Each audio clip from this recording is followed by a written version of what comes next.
Hey y'all, I am back with a little bit more insight today.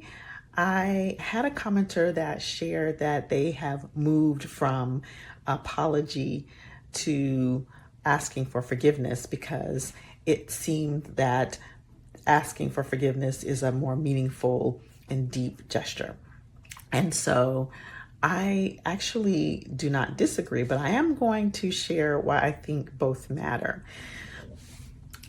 So our brains all process differently, as I've shared many, many times. And there are people in this repair process that actually need to hear the I'm sorry before the will you forgive me. And the reason that is because there are some people inside of their process of moving forward and repair that need to know that the person feels some sort of regret or remorse. And those words, I apologize, or those words, I'm sorry, those words land in a lot of people's brains with the energy of, that's something that I regret doing. That is something that I have remorse for, right? And of course, you could absolutely use the words, I regret and I have remorse. And it's the apology that sometimes translates that emotion or that sentiment. And so I think that it is important to ask for forgiveness. And it's also important for those people who need to hear that sense of remorse or regret to actually give the apology.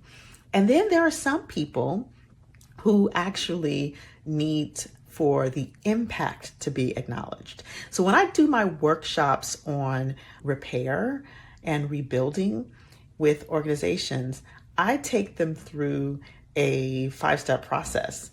And part of that process is acknowledging the behavior itself, like acknowledging this is what I did, so that the person understands that you know what the behavior is that you're actually repairing around, right? Or the dissent that you're actually repairing around.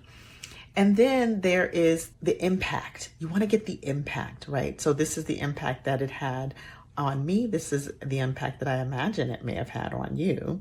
And then get the impact back from them. And actually, I did a whole podcast on this coming out. So stay tuned. The third thing is actual apology. And this transmits that sentiment of remorse.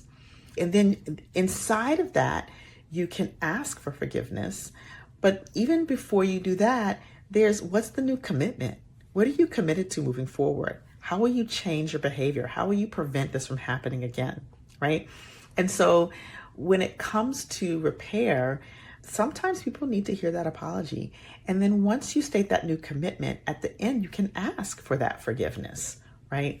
But if you haven't done the work of acknowledging the behavior, of acknowledging and really getting the impact of actually showing remorse with the apology and making a new commitment, for some people, that will you forgive me can still feel very empty, right? Because they haven't seen the progression of your thought towards how this will not happen again. So I think that it is important to ask for forgiveness, and I think it's also important to apologize. But we have to remember that apology is just a word without the action and the other aspects surrounding it. So with that, I invite you to examine for yourself, when you've received apologies, the elements that I've shared here, what are those elements that make it really land for you? And share with me in the comments. I'm very curious to know. All right.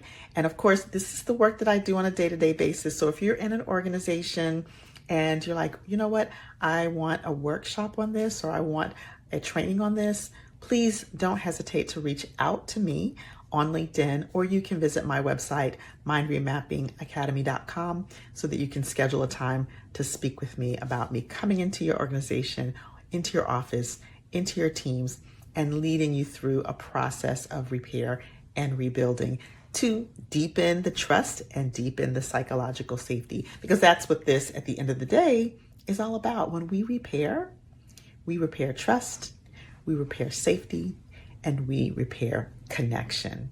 And that, for organizations and teams, is vital as it pertains to productivity, as it pertains to culture, as it pertains to innovation, creativity, and making sure that your employees are healthy and happy and want to stay with you. So with that, I look forward to sharing more insights from the talk. And until the next time I see you, stay empowered.